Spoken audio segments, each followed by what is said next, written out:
buyut kita ini menikah sama cucu dari Fathahillah dan cucu dari Maulana Hasanuddin. Cucu Fathahillah. Iya. Fathahillah ini yang dari Cirebon. Bukan dari Sunda Kelapa. Oh, dari Sunda Kelapa. Jadi Fathahillah menikah sama putrinya Sultan Demak Bintaro dan Patah, yaitu Ratu Ayu Purnamasidi, punya anak Pangeran Wijayakusuma yang makamnya ada di Jelambar. Nah, jadi Sunda Kelapa itu belum pernah dicolek-colek sama Portugis awalnya, sama itu segala macam. Sebagai dia pusat ini aja pemerintahan pada Sunda Kelapa. Tadi Raden Patah setelah belajar sama Arya Damar diperintahkanlah ke Jawa lagi, kembali ke Demak untuk mendirikan Kesultanan Demak. Raden Patah itu. Ya, itu yang menobatkan itu Syarif Hidayatullah, pasukan dari Demak, dari Cirebon, terus Pajajaran yang udah ada di situ, terus masyarakat Sunda Kelapa dan masyarakat sisa Tarumanegara disatukan sama Fathahillah tuh menjadi satu kaum yang disebut kaum Fatawi atau kaum Betawi yang maknanya sama, kemenangan. Oh, jadi peristiwa ini dan cikal bakal kaum Betawi, orang Betawi ya, suku Betawi ya, Fathahillah itu yang menyatakan bahwa kita bersatu nih, yang ada di suku-suku yang ada di Patan Mubina namanya. Kan.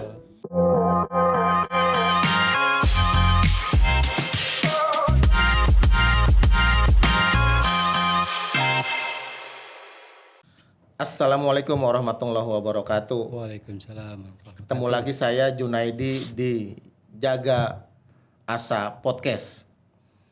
Bersama saya kali ini seorang pelaku, seorang yang berhubungan langsung soal perkembangan sejarah kota Jayakarta. Beliau adalah Pangeran Ratu Bagus Abi Munawir Al-Madani Martakusuma. Assalamualaikum. Jadi manggilnya saya Pangeran. Jadi seorang pangeran. Kedatangan seorang pangeran yang akan saya kupas tuntas. Beliau memahami dan tahu mengenai perkembangan sejarah kota Jayakarta. Pangeran, bisa diceritakan biografi dulu ya, Pangeran. Bisa dipanggil seorang pangeran seperti apa, dan bisa ceritakan perkembangan kota Jayakarta sejak Sunda Kelapa ke Jayakarta. Itu bisa diceritakan perjalanannya, peristiwa apa saja sampai jadi kota Jakarta. Pangeran bisa dijelaskan. Oke, baik. Bismillahirrahmanirrahim. Assalamualaikum warahmatullahi wabarakatuh. Waalaikumsalam. Pertama terima kasih Bang Junaidi, Bang Junaid sudah menerima kita dalam acara podcast Jaga Asa Podcast. Perkenalkan dulu, kalau nggak kenal maka kata saya. Ya. Nama saya Ratu Bagus Abi Munawir Al-Madani Martakusuma. Oh, nama. Nggak ada pangerannya ya? Iya, itu pangeran ada gelarnya. Ya. Jadi Ratu Bagus itu juga sebenarnya gelar kepangeranan, tapi dari terah laki-laki. Oh, terah laki-laki. Kalau perempuan, anak pertama Ratu Ayu, anak kedua berikutnya Ratu Mas Ayu. Oh, ratu itu perempuan, kalau pangeran laki-laki ya? Enggak, ratu tuh laki juga. Oh, ratu laki juga? Ya, jadi raja sebenarnya. Itu ratu tuh, kalau Ratu Bagus sebenarnya raja, nama-nama raja di Jakarta.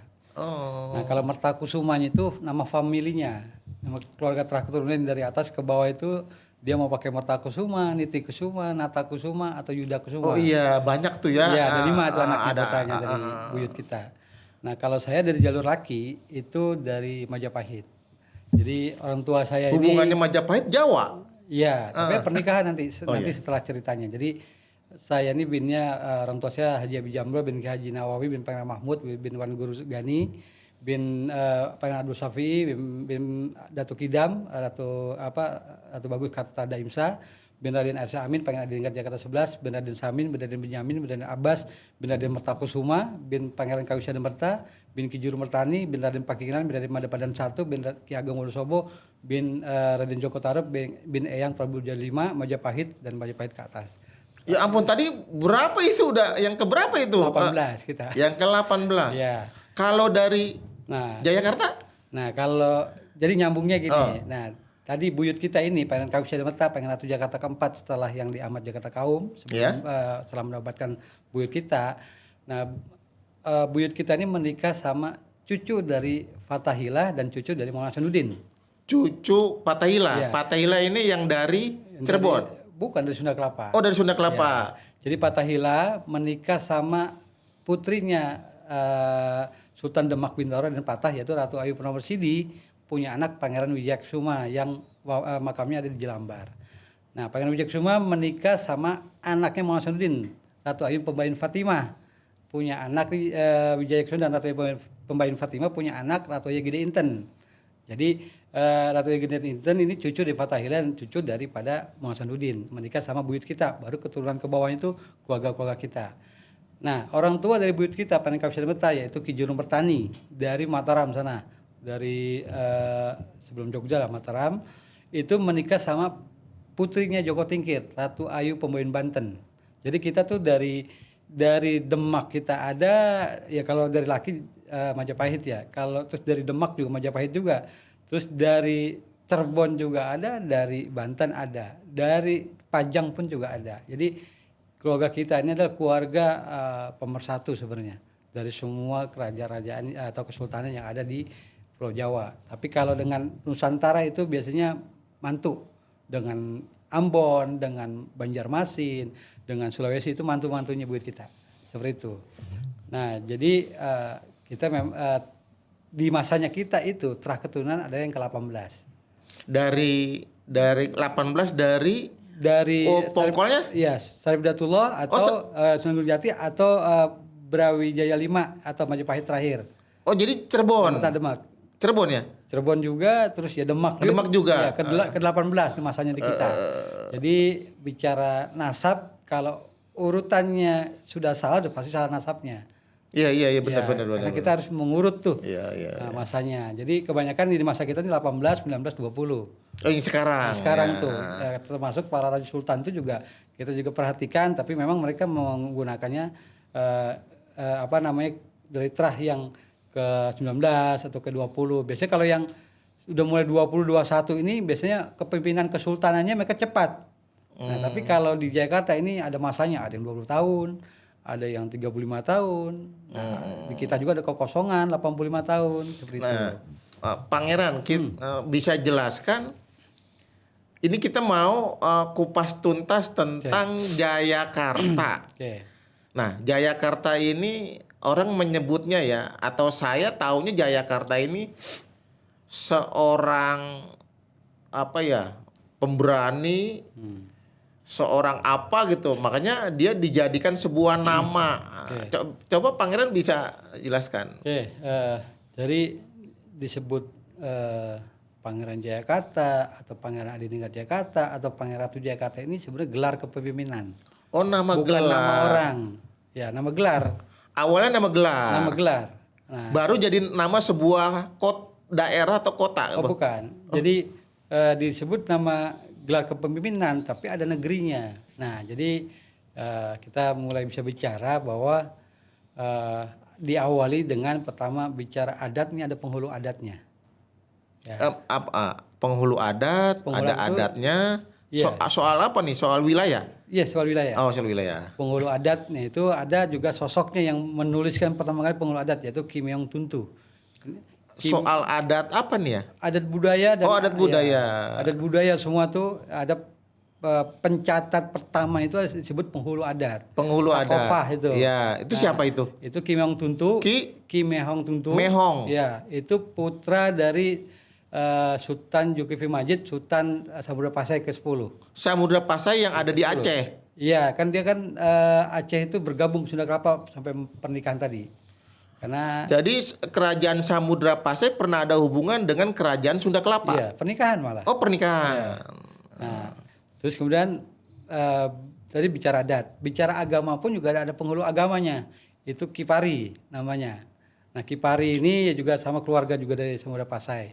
Nah, kemudian jadi bicara sebelum Jayakarta ada Sunda Kelapa. Sunda Kelapa yang menempati kota ini. Betul. Nah, Sunda Kelapa itu adalah kerajaan. kerajaan. Nah, konon itu Sunda Kelapa ini di bawah Pajajaran saat itu. Bukan di bawah Pajajaran, pada saat itu Pajajaran memang menguasai sementara. Menguasai. Ya, sementara. Itu di masanya 1520-an lah. 25 sampai 27 lah. Nah, jadi kita bicara cikal bakal Sunda Kelapa, sebenarnya dulu ini sebenarnya tanah kosong menurut cerita. Ini tanah kosong. Tanah kosong, tapi penguasaan Sriwijaya. Dikuasai tanah ini oleh kerajaan Sriwijaya. Nah, itu oleh Raja Selendra. Rajanya Salendra. Nah, pada saat itu tanah di sini itu diberikan hadiah kepada bangsa Tiongkok, yaitu dinasti Tong. Diserahkan ke orang Tiongkok untuk menguasai ini tanah. Ya, kerajaan dinasti Tong untuk dikelola. Dikelola lah ini tanah. Cuman 500 tahun itu tidak dimanfaatkan. Oh, nggak diapa-apain. Ya, cuman akhirnya diambil alih oleh Sriwijaya. Diambil lagi alih, karena memang dari Sriwijaya. Iya, tadi kan diberikan tapi karena tidak dimanfaatkan, akhirnya diambil alih lagi dan diserahkan kepada Raja Besar, Raja Jawa Besar, yaitu Raja Sena. Raja Sena. Itu kerajaan apa? Raja Sena itu dari disebutnya dulu Jawa Besar, belum ada Jawa Barat, Jawa Timur. Masih Jawa Besar. Ya, masih bercampur. Pulau Jawa lah ya. Iya, itu masanya mungkin di masanya itu 460 Hijriah pada saat itu. Di catatannya itu. Nah, akhirnya baru dibentuklah kerajaan Sunda Kelapa. Sunda Kelapa. Ya, secara umum orang Jakarta sendiri kan bicara Sunda Kelapa ini cuma yang ditahu cumanya pelabuhan. Iya, pelabuhan Sunda Kelapa. Kerajaan. Nah, di situ telah dibentuk itu ada rajanya. Ada 5 raja. Raja pertama, kedua, ketiga itu masih Hindu-Buddha. Masih beragama Hindu dan Buddha. Oh iya, Sunda Kelapa ya. Terus kemudian yang keempat dan kelima itu sudah memeluk agama Islam. Yang keempat itu nama Raja Sunda Kelapa, nama Sunda Kelapanya yaitu Raja Uga I.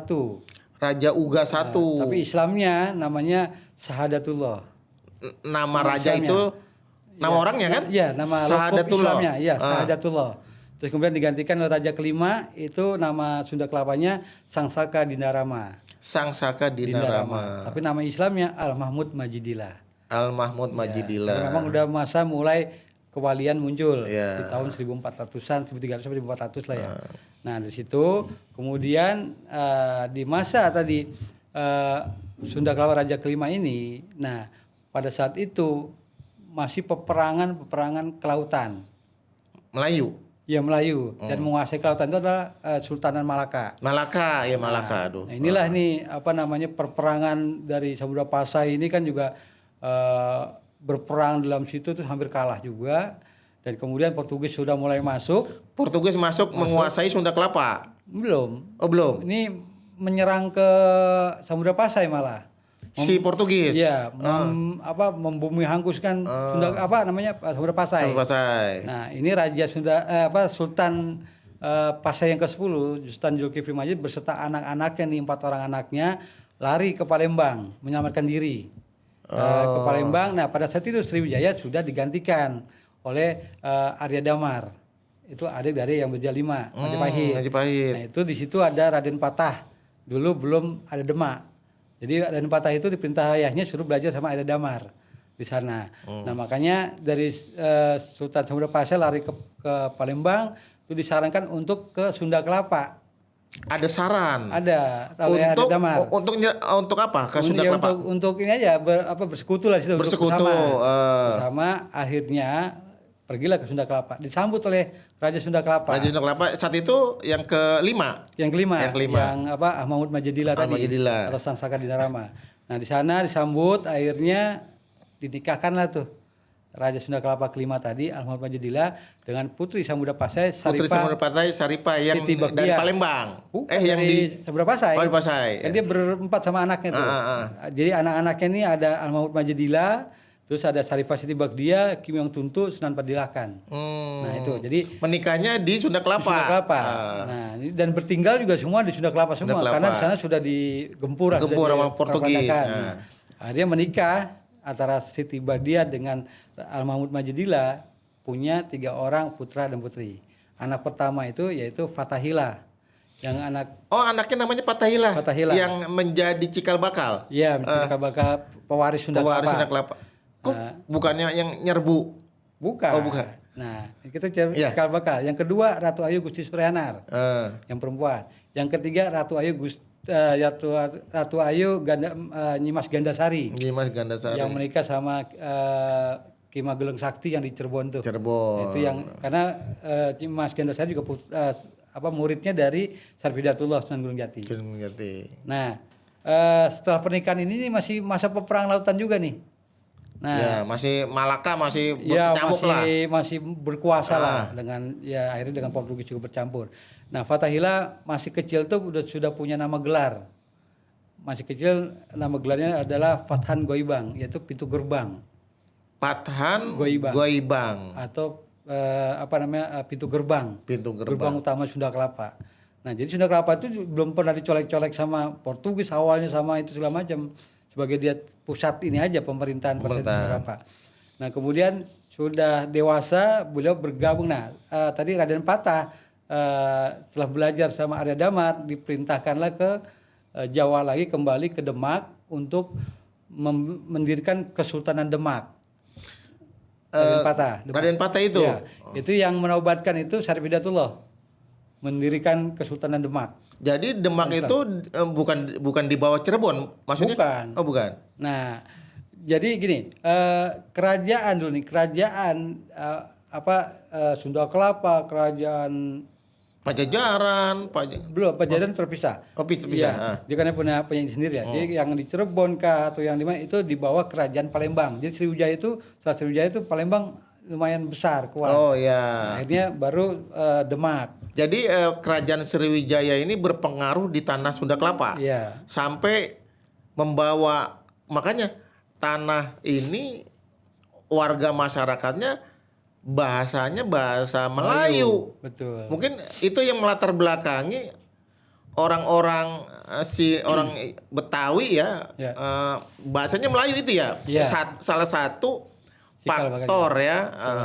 Lanjut. Nah, kemudian tadi setelah dewasa, Fathahillah ini ikut pasukan perang Demak. Pada saat itu sudah Raden Patah wafat, digantikan oleh putranya Sultan Dipati Unus. Nah, itu Sultan Bintaro Demak yang kedua. Nah, Fathahillah ikut tuh berperang melawan Malaka lagi, tapi tetap kalah dengan Malaka dan wafat juga Dipati Unus pada saat itu. Fathahillah mau wafat? Bukan, Dipati Unusnya. Nah, wafat, terus akhirnya kembali nih pasukan-pasukan kapal-kapalnya Demak kembali. Nah, Fathahillah tidak balik ke Sunda Kelapa atau ke Demak. Beliau lebih hijrah pertama ke Baghdad, ke Mesir, kemudian keluar ke Mekah. Satu kapal Fathahillah dengan pasukannya. Sampai ke Mekah mukim 5 tahun. Di situ beliau belajar tentang agama Islam, mazhab Imam Syafi'i. Nah, dulu dari Samudra Pasai itu mazhabnya Imam Hambali. Turki ya. Iya, itu si Padilakan, paman Fathahillah ini itu juga belajar lagi kepada Syarif Hidayatullah untuk menjalankan mazhab Imam Syafi'i. Itu cikal bakal itu agama itu juga di situ juga. Nah, Pak Pangeran, saya mau ini nih sepengetahuan saya di berita-berita di buku peristiwa penyerangan ke kerajaan Sunda Kelapa yang saat itu sepengetahuan saya ya, Sunda Kelapa ini kolusi sama Portugis menguasai ini tanah dan akhirnya diserbu sama Fatahillah dari Cirebon. Itu bagaimana itu cerita itu? Oke. Nggak pas ya?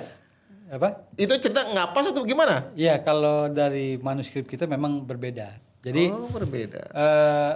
bukan Sunda Kelapa bekerjasama dengan Portugis, tapi pada saat Fatahillah tadi hijrah, belajar ke Islam, Arab. nah, di sini ayahnya masih memimpin. Nah, pada saat itu dari Pajajaran, Prabu Sriwisesa Pajajaran mengutus putranya Adipati Singamanggala.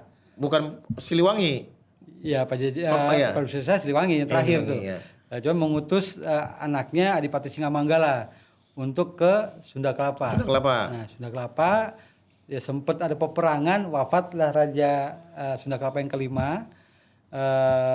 Almarhum Majidillah, cuman digantikan posisi oleh anaknya yang perempuan karena Fatahillah pada saat itu lagi mukim, yaitu Ratu Ayu Gusti Suryanar menjadi Raja Sunda Kelapa yang keenam. Nah, Pajajaran sudah masuk ke Sunda Kelapa menguasai, diperbolehkan oleh adiknya Fatahillah tadi, Raja keenam Sunda Kelapa. Dengan persyaratan. Di situ ada dialog di manuskripnya, ada dialognya, ada persyaratannya. Pertama, boleh duduk di Sunda Kelapa dengan syarat menikahi orang Sunda Kelapa. Menikahi dengan Raja Sunda Kelapa ini ada putrinya adiknya Fatahillah, Ratu Ayu Gusti Suryanar yang menjadi Raja Sunda Kelapa keenam. Akhirnya menikah tuh. Tapi dengan persyaratan lagi tetap Adipati Singamanggala tetap menjadi adipatinya Pajajaran. Tidak ada terkaitan dengan Sunda Kelapa. Sebenarnya tidak ada kaitan, tapi karena ada peristiwa perkawinan saja. Hubungan antara Pajajaran dengan Sunda Kelapa. Betul, pernikahan. Memang karena proses Pajajaran untuk perdagangan dengan Portugis, akhirnya terjadilah perdagangan dengan Portugis. Sunda Kelapa berperdagangan dengan Portugis. Bukan, Pajajarannya. Sunda Kelapa kan sudah dikuasai nih. Pajajaran, tapi yang melakukan perdagangan itu antara Pajajaran dengan Portugis. Saat itu, memang urusannya perdagangan. Nah, kemudian, dari pernikahannya Adipati Singamanggala dengan adiknya Fatahillah, Ratu Ayu Gusti Suryanar, itu Raja Sunda Kelapa yang keenam ini menggantikan ayahnya. Lahirlah tuh putra-putranya, yaitu Pangeran Jatinegara dan Ratu Ayu Jati Belabar. Nah, Ratu Ayu Jati Belabar menikah dengan Pangeran Arya Jipang tuh nantinya tuh. Arya Jipang tuh Adipati Jakarta. Nah, Pangeran Jatinegara punya anak lagi, Pangeran Wijayakerta. Nah, Pangeran Wijayakerta punya anak lagi, Pangeran Sungareksa. Pangeran Sungareksa punya anak lagi baru Pangeran Ahmad Jayakerta yang di Kaum Jatinegara. Jadi Pangeran Ahmad Jayakerta ini ya masih ya istilah cucu ponakan lah dari Fatahillah. Masih ada keluarga Sunda Kelapa dan Pajajaran. Itu. Pangeran, saya mau nanya, di benak saya ini peristiwa, saya tahunya peristiwa penyerbuan Fatahillah ke Sunda Kelapa itulah dijadikan momentum hari jadinya Jayakarta. Iya. Itu gimana tuh? Oke, jadi setelah tadi pernikahan sudah adiknya Fatahillah dengan Pajajaran. Nah, Fatahillah ini mulai mukim setelah mukim 5 tahun. 5 tahun balik. Kembali karena dia baliknya langsung ke Sunda Kelapa? Tidak. Balik ke Demak. Nah, informasi di Demak baru disampaikan bahwa di sana Sunda Kelapa dikuasai Pajajaran. Nah, ini Portugis bekerja sama. Nah, akhirnya di Demak pada saat itu Sultan Demaknya itu Sultan Demak ketiga, Sultan Trenggono. Nah, disitulah Fatahillah dibekali tuh. Beliau diangkat sebagai imam besar di Demak. Terus kemudian beliau juga panglima Laskar Demak tertinggi. Akhirnya diberikan pasukan dan disiapkan kapal sebanyak 69 kapal. 60 kapal. Itu satu kapal bisa berapa orang gitu ya. Pasukan Demak. Kemudian nyerbu. Nah, belum. Belum. Jadi di situ juga sambil mempersiapkan pasukan, terus kapal-kapal, misalnya kapal itu dari Semarang. Kapal dari Semarang. Nah, kemudian beliau sambil mengajarkan Islam tuh. Nah, Fatahillah ini dapat gelar dari Mekah nih. Gelarnya gelar haji pertama. Maka namanya Al-Hajj Fatahillah. Beliau tidak ada sebutan dalam manuskrip kita nih Pangeran Jayakarta lah, Pangeran Pasai lah, ini bagus Pasai. Nggak ada. Itu nggak ada. Yang ada adalah Al-Hajj Fatahillah dan Sunan Gunung Jati beliau. Gitu. Hubungannya sama Sunan Gunung Jati? dia pengganti Syarif Hidayatullah. Jadi Sunan Gunung Jati ketiga. Nanti ada ceritanya. Nah, jadi jadi kan dia di Demak. iya, nanti itu setelah itu Sunan Gunung Jati nanti berikutnya. Jadi setelah di Demak sudah persiapan pasukan, persiapan kapal untuk persiapan menggempur Portugis sebenarnya 7. Tapi di Sunda Kelapa. Di Sunda Kelapa. Nah, setelah dipersiapkan itu, nah ada saran dari Sultan Trenggono. Dari Demak, ya. Dari Demak. Sebelum menggempur, sebelum berangkat, disarankan untuk menikah. Si Fathahillah. Fathahillah. Nah, tapi kan Fathahillah bertanya, kan ditanya apa kamu mau menikah untuk memperkuat nanti ya mungkin bahasanya memperkuat menikah dulu mungkin bisa menjadi kemenangan lah bahasa itulah. Nah, akhirnya ya Fathahillah menyampaikan ya saya mau aja tapi dengan siapa saya harus menikah. Ditawarkanlah adiknya Trenggono, putri. Adiknya iya, putri dari Raden Patah Demak. Iya. Ratu Ayu Purnomosidi. Oh, istrinya dari Fathahillah adalah Ratu Ayu Purnomosidi dari Demak. Dari Demak. Ya, dia Trenggono. Akhirnya pernikahan. Nah, pernikahan, kemudian sudah menikah, persiapan keberangkatan tuh. pasukan. Kapal pasukan, tapi mampir ke Cirebon. Dari Demak mampir di Semarang ya. Di Demak, ya dari Demak. Dari Demak dulu. Dari Demak ke Cirebon. Cirebon. Minta restu ke Kanjeng Syarif Hidayatullah Sunan Gunung Jati. Ya. Nah, minta izin semua, minta restu, minta doa. Nah, ikut serta tuh Sultan Maulana Hasanuddin. Dulu belum Sultan, masih Maulana Hasanuddin.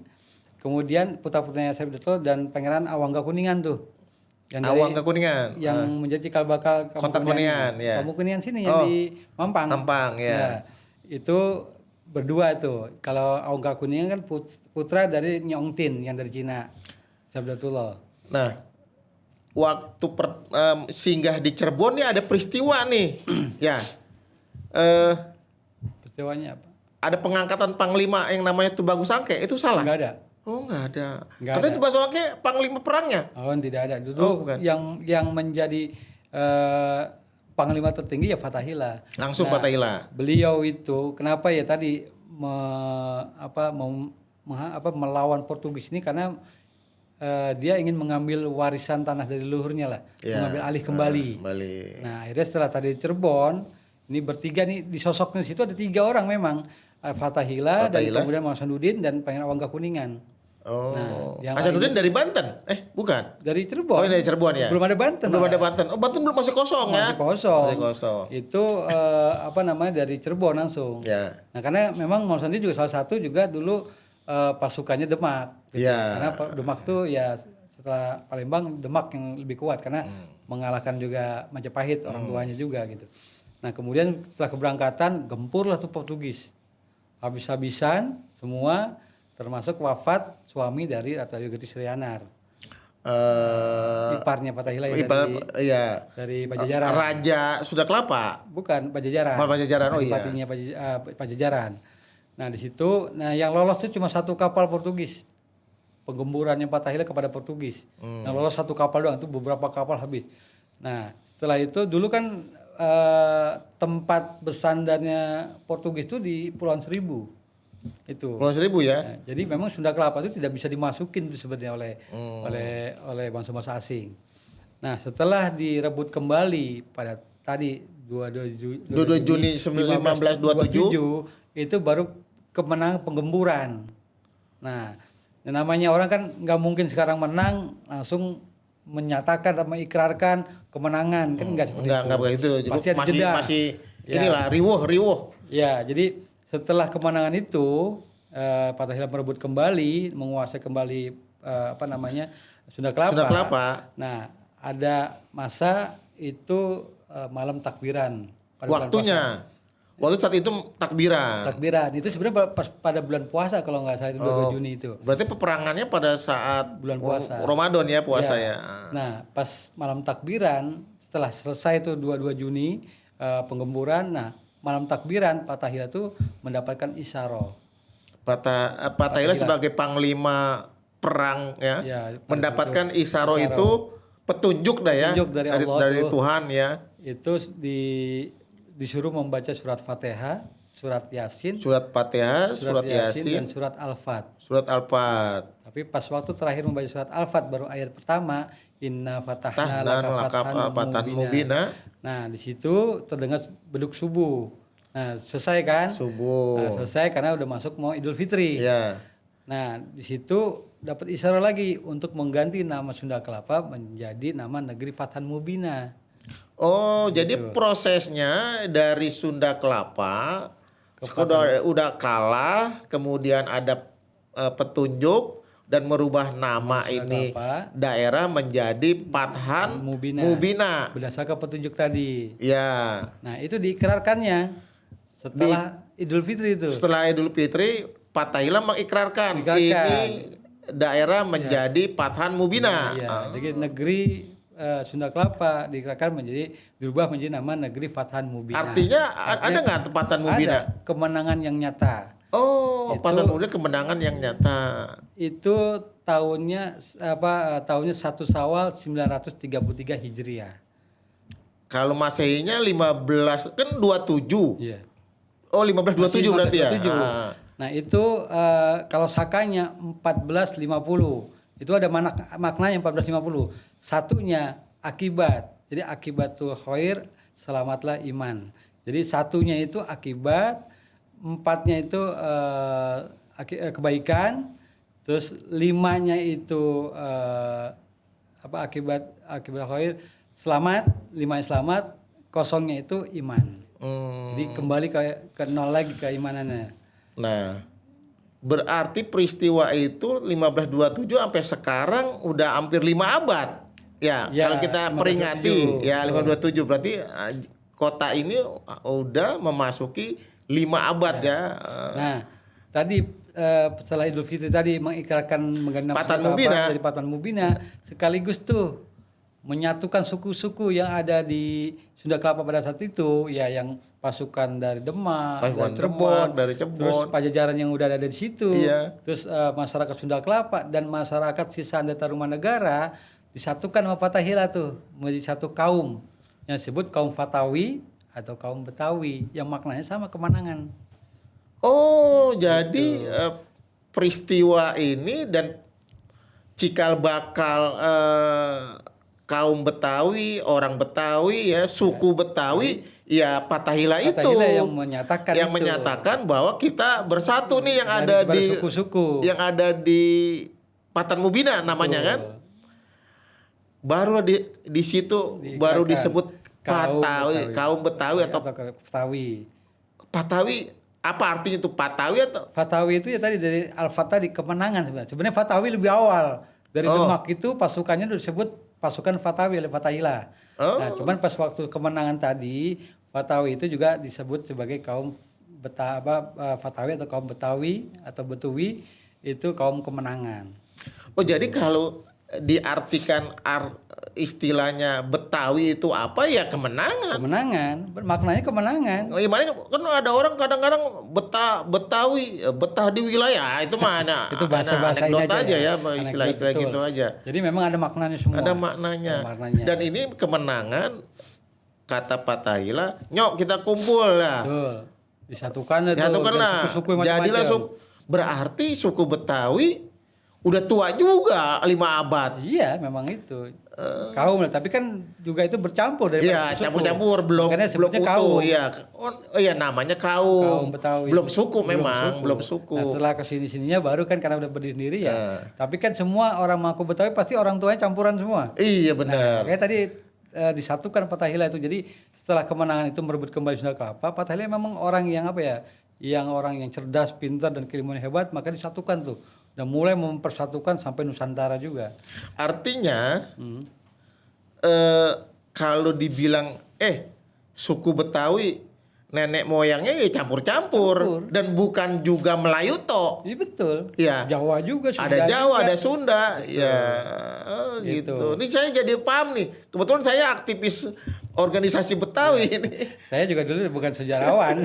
Saya dari pengusaha, cuman karena saya disuruh duduk untuk mensiarkan manuskrip ini ya saya mulai baca pelan-pelan. Pangeran, ini ada yang belum selesai belum? Ya, boleh. Soal Jayakarta, gimana ceritanya ini? Nah, jadi setelah negeri Patan Mubina berdiri, ya kan, saat itu Fatahillah jabatannya apa? Raja. Ya. Tadi setelah diikrarkan tadi, akhirnya ada proses penyerahan nih Raja Sunda Kelapa kepada Fatahillah dari adiknya. Saat itu kan sudah kelapa 6. Ya, adiknya nih Ratu Igusti Suryana. Sebenarnya itu kerinduan hatinya adiknya nih. Pengen menyerahkan udah lama karena Fathahillah kan lagi mukim. Nah, akhirnya pas ketemu selamatan lah atau syukuran kemenangan, baru diundang tuh Maulana Hasanuddin, semua tuh dari Demak itu diundang merayakan kemenangan, syukuran. Nah, itulah mulai adat istiadat dan adat agama mulai dibentuk berlaku. Nah, di Patan Mubina, namanya Patan Mubina. Nah, di situlah Fathahillah mulai mewajibkan untuk setiap syukuran keislaman atau yang berhubungan dengan keislaman itu wajib pertama hataman Quran. Hataman Quran itu memang budaya dari awal dari Fathahillah membawa itu. Kemudian kedua wajib tahlil. Jadi hataman itu baca Quran hatam gitu ya. Hatam itu terakhir baca hataman kan. Yang kedua tahlil. Tahlilan jikir-jikir lah ya, baca-baca syahadat. Itu semua segala macam sebelum itu. Terus yang ketiga adalah maulid. Maulid juga dari zaman Fathahillah udah dibawa. Sudah diadakan itu. Nah, mulai di bulan puasa, bulan Rajab tuh Fathahillah sudah menyampaikan tidak ada boleh perang pada bulan puasa, wajib melaksanakan ibadah puasa pertama. Nah, jadi pas Fathahillah pengajar Islam pertama. Jadi ya mohon maaf tidak ada pengakuan yang lain, ya Fathahillah pertama pengajar Islam. Kalau tadi penghulu agamanya Kipari tadi itu masih masyarakat masih Hindu Buddha. Jadi dia masih mengajak, belum mengajarkan. Nah, Fathahillah yang pertama mengajarkan keislaman pertama di tanah Patan Mubina.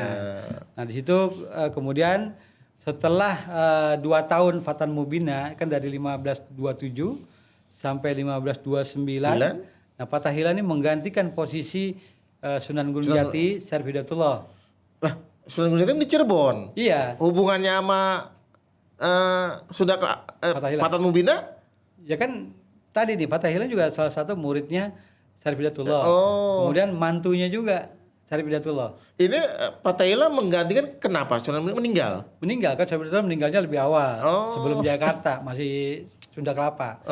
Nah, karena posisi putra-putranya Syarif Hidayatullah masih muda. Maulana Hasanuddin, terus kemudian Pangeran Awangga Kuningan, Pangeran Jaya Lelana, Jaka Lelana, itu putra-putranya dan putrinya itu masih belum mapan. Jadi akhirnya Fathahillah ditunjuklah menggantikan posisi Syarif Hidayatullah. Yang nunjuk dari keluarga Cirebon. Dari keluarga Cirebon ya. Diminta lah Fathahillah untuk mimpin Cirebon. Mantu juga, kemudian dia juga murid terbaik juga dari Syarif Hidayatullah.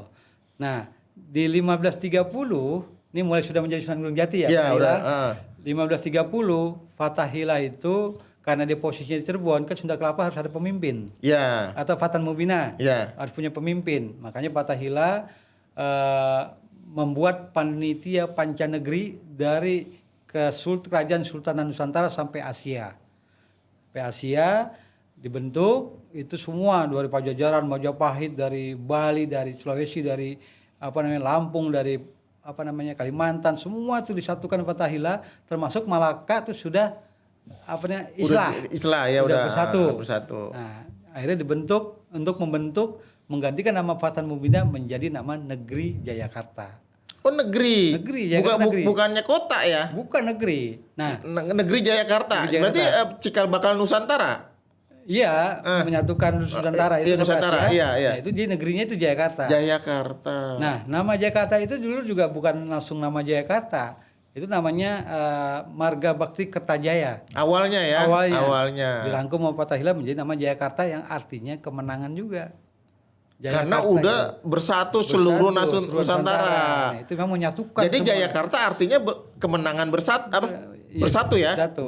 Nah, makanya ada juga kata Jayakarta Raharja, Jakarta sejahtera itu. Jadi tadi namanya Marga Bakti Kertajaya menjadi Jayakarta kemenangan bagi umatnya. Nah, kan Fathahillah megang Cirebon. Nah, sedangkan Jayakarta siapa yang megang? Jadi pas waktu ngebentuk nama negeri Jayakarta sekaligus menobatkan Pangeran Ratu Jayakarta atau sebut Raja Jayakarta lah yang pertama. Maulana Hasanuddin. Karena Maulana Hasanuddin karena dia bukan Tubagusange. Bukan. Bukan. Maulana Hasanuddin ini tadi karena ikut serta dalam peperangan sama Fathahillah. Kebetulan juga ada iparnya kan Fathahillah. Makanya ditunjuklah. Jadi Maulana Hasanuddin ini memang orang dari Cirebon. Cirebon. Putranya Saripun itu bawa Sumbing Dipercaya megang Jayakarta. Jakarta. Nah, jadi pada saat itu di bulan Maulid tuh, bulan Maulid 12 bulan awal, negeri Jayakarta didirikan sekaligus menobatkan Muhammad Hasanuddin di Kesepuan Cirebon, menobatkannya menjadi Pangeran Ratu Jayakarta pertama. Oh. Nah, batasan wilayahnya itu dari Kali Citarum Yang ada di Kerawang sampai ke Cilegon Merak. Itu Jayakarta, negeri Jayakarta tuh. Wilayahnya. Sultan Hasanuddin Kesultanan Banten gimana Belum ceritanya? ada. Oh, tapi kan dulu ada Sultan Hasanuddin. Nah, kan tadi makanya cerita ini kan inilah kalau kita tidak luruskan. Jadi sebelum ke Banten, Muhammad Hasanuddin itu menjadi Ratu Jakarta dulu. Oh, Ratu Jakarta dulu. Iya, tahun 1530. 1530. Itu wilayah tadi dari mulai Citarum sampai ke Cilegon Merak. Cilegon Merak. Nah, tempat keratonnya itu ada di Marunda, Keraton Sunda Kelapa. Keraton Sunda Kelapanya ada di Marunda. Ya, tapi Muhammad Hasanuddin lebih senang tinggalnya ini di Banten. Cilegon. Iya, Cilegon di Suralaya. Suralaya. Cilegon. Nah, itu selama 20 tahun tuh menjadi Pangeran Ratu Jakarta. Nah, kemudian setelah 20 tahun Muhammad Hasanuddin mendirikanlah Kesultanan Banten. Padahal dia Jayakarta pimpinan Jayakarta kan? Awalnya, Iya. iya. Tapi kan dia memang ada tugas perintah sama ayahnya suruh mendirikan Sultan Banten. Oh. Makanya mendirikan Sultan Banten pada tahun 1552. 52. Oh iya, berarti setelah Jayakarta. Iya, Jakarta kan 1530. Nah, tapi Jayakarta nggak dilepas sama Hasanuddin. Dilepas kan udah masa aktifnya 20 tahun aja. Nah, akhirnya kan tapi pas waktu Muhammad Hasanuddin menjadi Pangeran Ratu Jakarta pertama di Jayakarta, Fatahillah juga memerintahkan tuh Adipati Jayakarta yaitu Pangeran Arya Jipang atau Arya Penangsang untuk dari Demak mendampingi. Nah, sempat tidak diterima karena ini kan Muhammad Hasanuddin juga berdagang juga dengan pihak-pihak itulah masa itu. Nah, cuman akhirnya Yuda dengan kesepakatan ya udah tidak boleh mengganggu. Akhirnya sepakat Arya Jipang menjadi Adipati Jayakarta atau Arya Penangsang tadi. Nah, itu beliau ini punya wewenang memetakan wilayah dan memberikan tugas adipati di wilayah lainnya. Beliau menugaskan Pangeran Jatinegara tadi, anak dari Adipati Singamangala dan Ratu Gusti Siranar antara Sunda Kelapa dan Pajajaran. Pangeran Jatinegara itu wilayahnya mulai Sukapura sampai Kerawang. Nah, Pangeran, ada Jayakarta, ada Banten ya, Sultanan Banten. Kapan masuknya Belanda menyerbu Jayakarta? Jadi kan itu di 1619. Ya. Jadi gini, ini sejarah mulainya Belanda masuk ke Indonesia. Okay. Pangeran cerita sedikit saja karena nanti kita akan ke episode berikut ketika Belanda masuk ke Indonesia ya ibaratnya gitu, kita bisa lanjutkan. Okay. Jadi semua itu ada masa, waktu, kurun waktu dan ada pelaku ya. Makanya bicara sejarah ada pelaku sejarahnya. Nah, jadi tadi bicara Belanda 1619 itu bukan Belanda, VOC. Iya VOC, maaf. Kan jadi ada itunya. Iya. Kan orang kan kadang cerita ini wah nyambung-nyambung antara Belanda dan VOC. Padahal VOC ini kan company. Iya. Perusahaan yang dari macam-macam termasuk ada Belanda di situ. Iya. Nah, VOC masa 1619 itu VOC. Nah, jadi tadi kembali pertama Pangeran Ratu Jayakarta pertama ada Muhammad Hasanuddin, kemudian digantikan oleh Fatahillah yaitu putranya yaitu Wijaya Kusuma yang di Jelambar. Iya, Wijaya Kusuma. Itu diambil dari Demak. Terus diambil dari Mataram itu Ki Juru Petani untuk mendampingi sebagai Mangkubumi pertama Jayakarta. Nah, disitulah yang kedua itu Pangeran Ratu Jayakarta kedua membentuklah itu struktur kepemerintahan pertama Jayakarta. Itu ada susunan itu. Pertama Pangeran Ratu, yang kedua Majelis Taklimnya dulu. Artinya ada susunan pemerintahan ya udah pertama ada, itu yang dibentuk tuh. Kalau Muhammad dulu hanya ya pengawasan aja, tapi setelah itu dibentuk ke pemerintahan. Karena Ki Juru Mertani ini memang ulama besar yang punya pemikiran politik hebat lah. Beliau ini Ki Juru Prani sebagai Mangkumi Jakarta mendampingi Wijayakusuma tadi, putranya Fathahillah. Makanya tunjuk oleh Fathahillah tuh. Nah, dibentuklah kepemerintahan pada saat itu Jakarta. Mulai dari Pangeran Ratu pertamanya, kedua ini Majelis Fatawi dulu. Jadi harus mengikuti keislamannya dulu, baru aparatnya di bawah. Ada Syah Bandar, ada apa namanya Pangeran Diningrat, kemudian ada apa tuh di bawahnya, terus kemudian ada macam-macam lah di bawahnya itu. Sampai adipati atau bupati juga ada semua. Nah kemudian disitulah mulai kepemerintahan tuh dibentuk. Mulai berjalan, mulai ada. Ya. Nah terima kasih Pangeran, panjang lebar kita udah kupas tuntas ini awalan sejarah kota ini ada. Terima kasih Pangeran. Assalamualaikum warahmatullahi wabarakatuh.